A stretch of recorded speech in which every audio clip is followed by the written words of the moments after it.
आप देख रहे हैं देश का number 1 news channel news 18 India की बादशाहत लगातार कायम है। टीआरपी की रेस में इंडिया टीवी और आज तक काफी पीछे छूट गए हैं। सबसे सटीक और भरोसेमंद खबरों के लिए देश ने एक बार फिर न्यूज 18 इंडिया पर भरोसा जताया है और न्यूज 18 इंडिया देश का नंबर 1 चैनल बना हुआ है। जी और एबीपी न्यूज मिलकर भी न्यूज 18 इंडिया से पीछे हैं। हम पर भरोसा जताने के लिए आप सभी का बहुत बहुत धन्यवाद।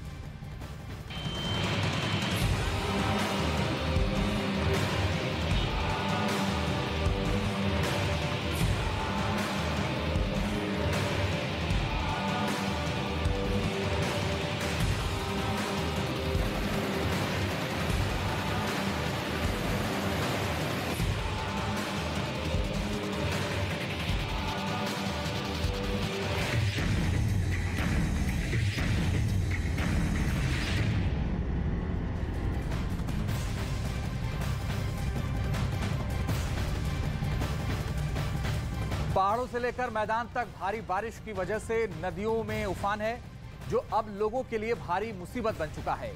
जम्मू कश्मीर हो या धर्मशाला, सैलाब से हर तरफ तबाही का मंजर है। कहीं सड़क पर पानी बह रहा है तो कहीं अचानक आई बाढ़ से बर्बादी और तबाही मच गई है। बिहार के मुजफ्फरपुर में तो एक पूरा का पूरा गांव ही जलमग्न हो गया है। बेगूसराय का भी हाल जुदा नहीं है। यहाँ सड़कें पानी में गायब हो गई हैं और घरों में भी सैलाब घुस आया। उधर उत्तर प्रदेश के वाराणसी में तो किसानों और बुनकरों के सामने रोजी रोटी का संकट खड़ा हो गया है। हालांकि सरकार लोगों के लिए हर संभव मदद करने में जुटी हुई है।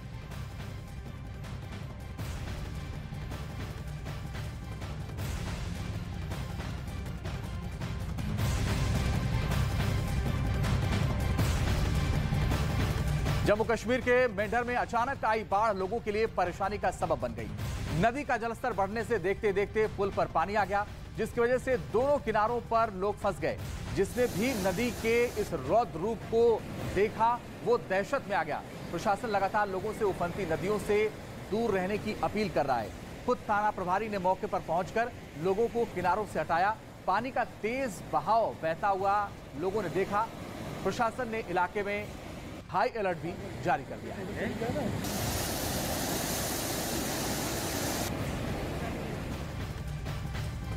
पहाड़ों पर एक तरफ सैलाब लोगों के लिए मुसीबत की वजह बना हुआ है, दूसरी तरफ पहाड़ खिसकने की घटनाओं ने लोगों की परेशानियों में इजाफा कर दिया है।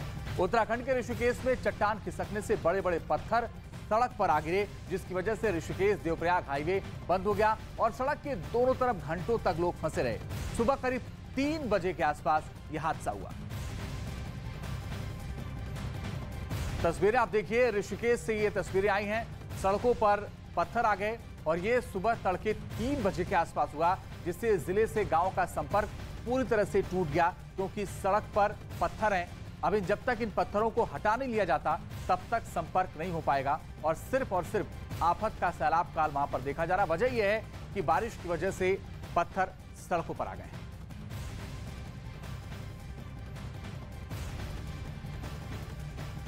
देश के कई राज्यों में भारी बारिश के बाद से ही नदियों में उफान है, जो निचले इलाकों में कहर बनकर टूट रहा है। कहीं गांव का संपर्क जिले के बाकी हिस्सों से टूट गया है, तो वहीं दूसरी तरफ घरों में पानी के कब्जे की वजह से लोगों को अपने आशियाने छोड़ने पड़ रहे हैं।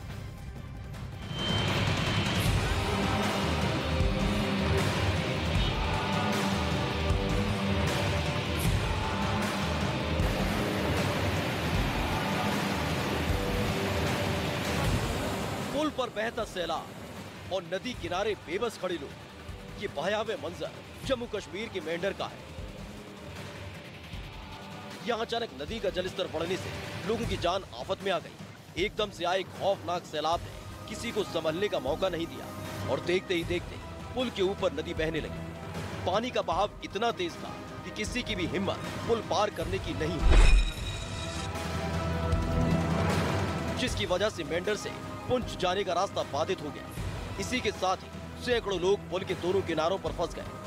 नदी का जलस्तर लगातार बढ़ता देखा प्रशासन ने इलाके में हाई अलर्ट जारी कर दिया और लोगों को नदी किनारे से दूर रहने और उफनती नदी को जान जोखिम में डालकर पार न करने की हिदायत दी। नदी नालों से साइड करें, अपने बच्चों का खास ख्याल रखें। इतना ही नहीं, मौके पर थाना प्रभारी ने खुद उफनती नदी के किनारे खड़ी भीड़ को हटाया। पहाड़ों जैसा हाल मैदानी इलाकों का भी है। उत्तर प्रदेश के वाराणसी में तो एक पूरा का पूरा इलाका ही पानी में डूब गया। क्या मकान, क्या दुकान और कारखाना, हर तरफ पानी का कब्जा दिखा, मानो यहाँ कभी सड़क थी ही नहीं। पानी में सड़क का नामो निशान मिट गया। गंगा में उफान की वजह से निचले इलाकों में बाढ़ जैसे हालात बने हुए हैं। घरों में पानी घुसने की वजह से लोगों को छतों पर शरण लेनी पड़ी।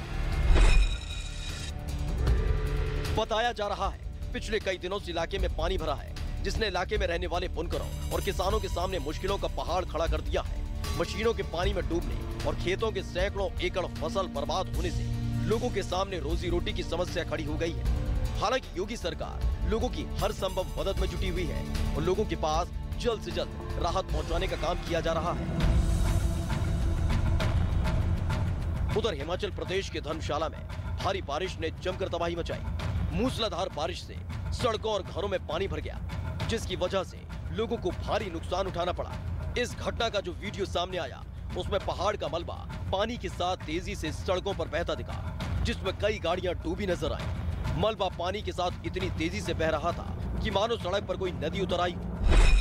बारिश से भारी नुकसान। वहीं सामने आई दूसरी तस्वीरों में एक पुल टूटा दिखाई दिया, जिसके किनारे बने कई मकान सैलाब में डूबे नजर आए। कई घरों का सामान सड़क पर तैरता दिखाई दिया तो लोगों की दुकानें मलबे में धंस गई। हालांकि घटना की जानकारी मिलने के बाद मौके पर प्रशासन की टीम पहुंच गई, जिसके बाद राहत बचाव का काम शुरू किया गया।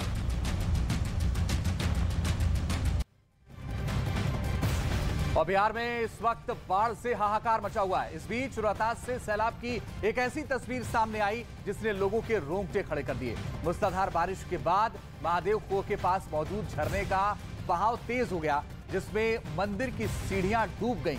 मंदिर के आसपास मौजूद कई दुकानों में भी सैलाब घुस गया।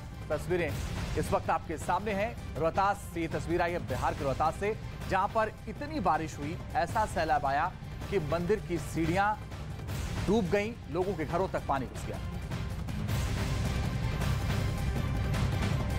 बिहार में किस कदर बाढ़ जैसे हालात से स्थिति बिगड़ती जा रही है, अलग अलग तस्वीरों के जरिए आइए आपको समझाने की कोशिश करते हैं। क्योंकि बिहार से जो तस्वीरें आई हैं वो ये बताती हैं कि हालात बेहद खराब हैं। बिहार के रोहतास जिले में सैलाब में मंदिर की सीढ़ियां डूब गईं, तो दानापुर में गांव में पानी से लोग परेशान हैं। पटना में तो नदी का जलस्तर बढ़ने से निचले इलाकों पर खतरा मंडरा रहा है। मुजफ्फरपुर में एक गाँव की तस्वीर देखकर लगता है यहां कभी सड़क थी ही नहीं।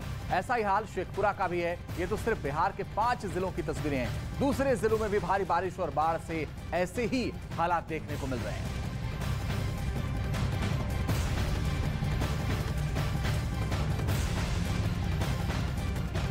आइए अब आपको दिखाते हैं बारिश और बाढ़ से जुड़ी 10 खबरें। जम्मू कश्मीर के पुंछ में मेंढर में अचानक आई बाढ़ से पुल पर सैलाब आ गया, जिसे देखते हुए प्रशासन ने इलाके में अलर्ट जारी कर दिया है। बिहार के रोहतास में 2 घंटे की मूसलाधार बारिश में महादेव मंदिर के पास के वाटरफॉल का जलस्तर बढ़ा, तालाब में डूबी मंदिर की सीढ़ियां।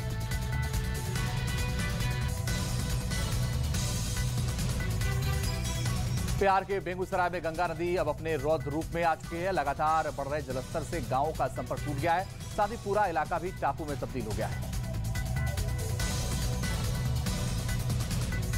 बिहार के मुजफ्फरपुर में एक नहर का तटबंध टूट गया, जिसकी वजह से आसपास के कई गांवों में पानी भर गया। प्रशासन ने अलर्ट जारी कर जांच के आदेश दिए। बिहार के खगड़िया में गंगा और गंडक नदी का जलस्तर बढ़ने से खेत डूब गए। फसल बर्बाद होने से किसानों को लाखों का नुकसान हुआ है।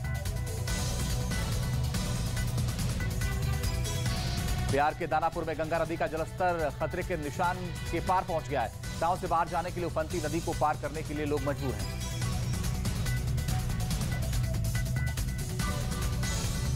बिहार के शेखपुरा में हरहर नदी में पानी बढ़ने से लोगों की मुश्किलें बढ़ गई हैं। सैलाब के बीच से गुजरने के लिए बस्ती वाले मजबूर हो गए हैं। बिहार के भागलपुर में बाढ़ से आई आफत, लोगों ने प्लास्टिक के ड्रम से नाव बनाकर एक मरीज को अस्पताल पहुंचाया। हिमाचल प्रदेश के धर्मशाला में बादल फटने से तबाही मची, पहाड़ से बहकर आए पानी और मलबे में दुकानों और घरों को नुकसान पहुंचा है। उत्तराखंड के ऋषिकेश में पहाड़ खिसकने से हाईवे हुआ बंद। ऋषिकेश देवप्रयाग हाईवे के दोनों ओर घंटों फंसे रहे लोग।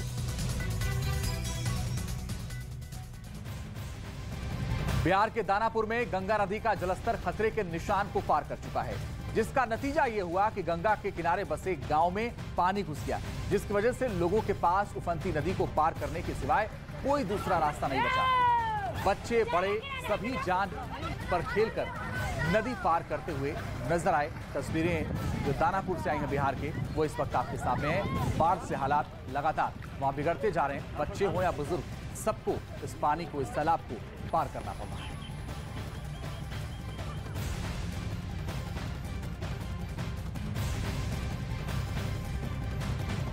देश के कई राज्यों को फिलहाल भारी बारिश और नदियों के कहर से राहत मिलने की उम्मीद नहीं दिख रही है, क्योंकि जम्मू कश्मीर के मेंढर नदी का जलस्तर बढ़ने से अचानक निचले इलाके में बाढ़ जैसे हालात बन गए हैं, जिसकी चपेट में मेंढर जिले का एक पुल आ गया। वहीं दूसरी तरफ बिहार में तो कई गांव में बाढ़ जैसे हालात बने हुए हैं। इतना नहीं, बिहार के मुजफ्फरपुर में एक नहर का तटबंध ही टूट गया, जिसकी वजह से आसपास के गांव में पानी घुस आया। उत्तर प्रदेश में भी लगातार लोग परेशान हैं। नदियों में आए उफान से उत्तर प्रदेश भी अछूता नहीं है। यहां वाराणसी में घाट डूब गए हैं और नदी किनारे बसे लोगों के घरों में भी पानी भर गया है। यहां तक कि वाराणसी में तो 15 दिनों से बुनकरों का काम भी ठप पड़ गया है, जिसकी वजह से अब उनके सामने रोजी रोटी का संकट खड़ा हो गया है। इतना ही नहीं, किसानों की कई एकड़ फसल भी बर्बाद हो चुकी है। और बिहार के मुजफ्फरपुर में एक नहर का तटबंध टूट गया, जिसकी वजह से आसपास के कई गांवों में पानी भर गया। दुकानों से लेकर गांव के घरों में पानी घुस गया, जिसने लोगों की मुश्किलें बढ़ा दी हैं। तटबंध टूटने से प्रशासन अलर्ट हो गया है और मामले में जांच के आदेश भी दिए गए हैं। मुजफ्फरपुर बिहार की यह तस्वीर आपके सामने है। नदी के आसपास जितने गांव हैं वो लगभग डूब गए हैं और लोगों के घरों तक पानी पहुंच गया है। सड़कें भी पानी में डूब गई हैं। लोगों को घर से निकलना मुश्किल हो रहा है। किसी को अस्पताल जाना है, किसी को काम से जाना है, लेकिन लोग नहीं निकल पा रहे हैं। उसके पीछे वजह यह है कि रास्ता पूरी तरीके से बंद हो गया है। गांवों तक पे पानी, घरों तक पे पानी घुस गया है, जिसकी वजह से लोग बेहद परेशान हैं, क्योंकि उनके घर भी पानी में डूब गए हैं।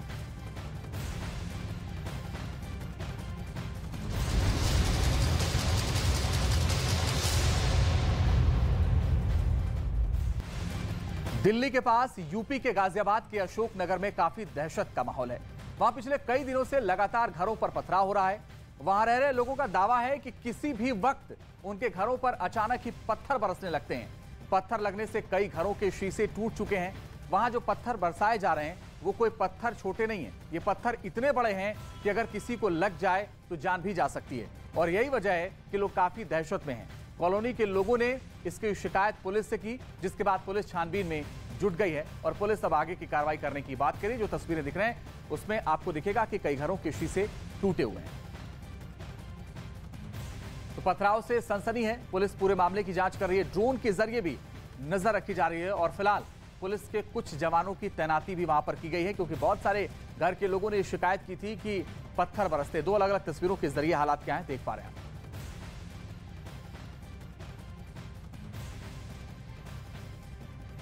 गाजियाबाद के अशोकनगर इलाके में इस वक्त हम मौजूद हैं। ए ब्लॉक ये जगह है और यहाँ पर कुछ अजीबो गरीब हो रहा है। सबसे पहले मैं आपको तस्वीरें दिखाती, देखिए ये आपको शीशे वाला घर एक नजर आ रहा है। आप यहाँ पर आप देखेंगे तो आपको शीशे टूटे हुए नजर आएंगे। मैं जो पॉइंट देख पा रही हूँ तो 1 2 3 4 नीचे, 5वां ऊपर, 6ठा उसके ऊपर और उससे भी ऊपर आप देखेंगे 7, और जैसे ही आपकी नजर दूसरी तरफ बढ़ेगी तो 8। ये 8 शीशों पे चोट, 8 शीशे टूटे हुए आपको नजर आ रहे हैं। अब दूसरे फ्लैट की तरफ चलें। यहाँ पर जो ऊपर का फ्लोर है जहाँ पर कपड़ों से ढकी एक वॉशिंग मशीन है, लोगों का आरोप है कि इसको भी पत्थर से तोड़ा गया है।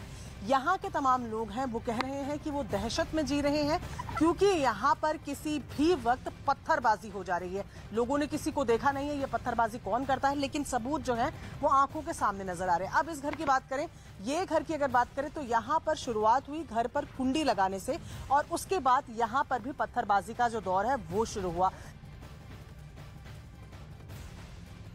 तो गाजियाबाद के अशोक नगर में हो रही पत्थरबाजी की वजह से कई घरों को नुकसान पहुंचा है। कई घरों के शीशे टूट गए हैं और यही वजह है कि लोग काफी सहमे हुए हैं। लोगों की शिकायत के बाद पुलिस ने इलाके में सुरक्षा बढ़ा दी है। ड्रोन के जरिए निगरानी रखी जा रही है। दो अलग अलग तस्वीरें इस वक्त आपके सामने। पहली तस्वीर में आप देखिए कि जब पत्थर बरसते हैं तो घर के बहुत सारे शीशे टूट गए, जिसके बाद लोगों ने इसकी शिकायत की। और दूसरी तस्वीर में आप देखिए शिकायत के बाद पुलिस ने ड्रोन के जरिए निगरानी भी शुरू कर दी है कि आखिर कहां से पत्थर आते हैं। इसकी फिलहाल जांच की जा रही है, क्योंकि लोगों ने शिकायत की कि छोटे नहीं बड़े बड़े पत्थर आते हैं।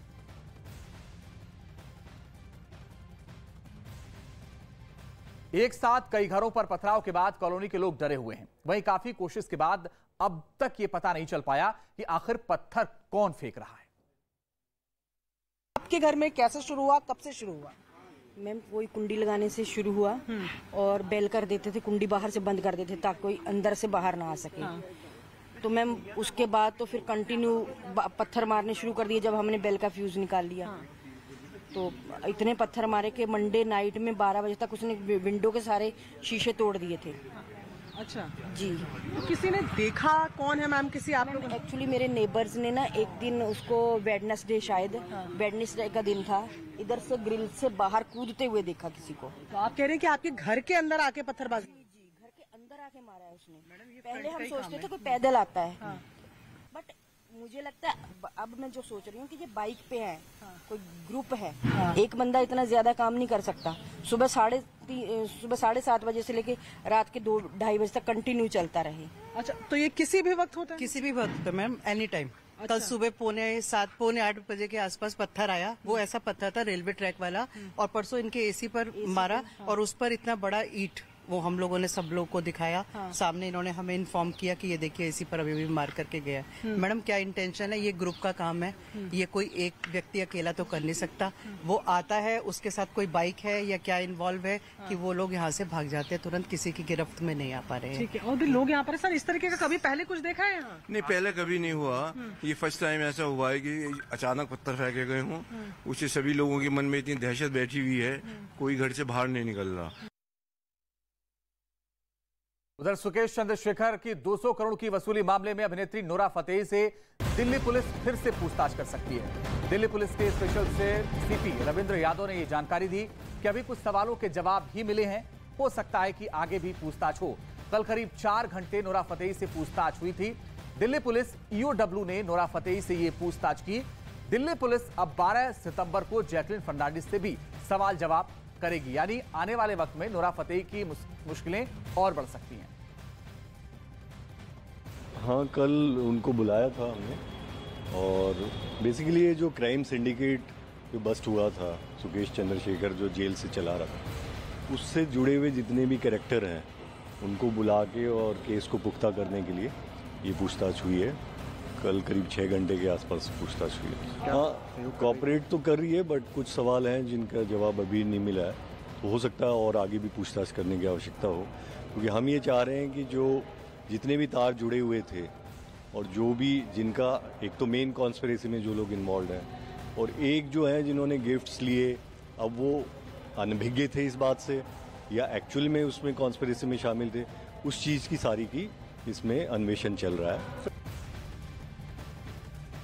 एक्ट्रेस नोरा फतेही से कल दिल्ली पुलिस ने पूछताछ की है। इस दौरान सुकेश चंद्रशेखर और नोरा को आमने सामने बैठाकर पूछताछ की गई, जिससे तमाम सवालों के जवाब तो मिले, लेकिन दिल्ली पुलिस ये कह रही है कि बहुत सारे ऐसे सवाल हैं जिनके जवाब आने अभी बाकी हैं। इसलिए कहा जा रहा है कि आने वाले 12 सितंबर को एक बार फिर से नोरा फतेही से पूछताछ होगी। दिल्ली पुलिस की ईओडब्ल्यू पूछताछ कर रही है, ईओडब्ल्यू विंग पूछताछ करेगी। आने वाले वक्त में भी ये जानकारी दिल्ली पुलिस के सीपी रविंद्र यादव ने दी है। 2 अलग-अलग तस्वीरों के जरिए भी हम आपको दिखाने की कोशिश कर रहे हैं कि नोरा फतेही से कल पूछताछ हुई और आने वाले वक्त में और भी पूछताछ हो सकती है। और ये कहा जा रहा है कि जब पता चलेगा कि आखिर वो कौन-कौन से और सवाल हैं जो नोरा फतेही से पूछताछ होने हैं, ये आने वाले वक्त में फिलहाल पता चलेगा। 12 सितंबर वो तारीख हो सकती है जब एक बार फिर से नोरा फतेही से पूछताछ होगी, और पूछताछ में बहुत सारे और खुलासे होने की उम्मीद है।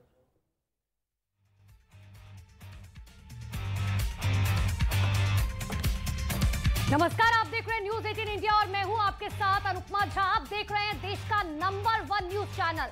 सबसे सटीक और भरोसेमंद खबरों के लिए देश ने एक बार फिर से न्यूज 18 इंडिया पर भरोसा जताया है। इंडिया टीवी और आज तक को पीछे छोड़ते हुए न्यूज 18 इंडिया लगातार देश का नंबर 1 चैनल बना हुआ है। नमस्कार, मैं हूं आपके साथ संजीत। देश और दुनिया की तमाम अहम खबरें दिखाएंगे, लेकिन उससे पहले आपको बताएं, हम पर भरोसा जताने के लिए आप सभी का बहुत बहुत धन्यवाद। चलिए बढ़ते हैं आगे। बुलेटिन में। और आगे बात करेंगे सोनाली मर्डर केस से जुड़ी खबर की। नमस्कार, मैं रीमा प्रसाद। इस वक्त आप देख रहे हैं देश का नंबर 1 चैनल और देश के नंबर 1 चैनल के सबसे बड़ी खबरों की शुरुआत हम करेंगे और सबसे ज्यादा फोकस करेंगे इस वक्त देश दुनिया की तमाम खबरों के साथ फटाफट अंदाज में, अभी ताबड़तोड़ सब के संगे। तो सबसे पहले के सिलसिला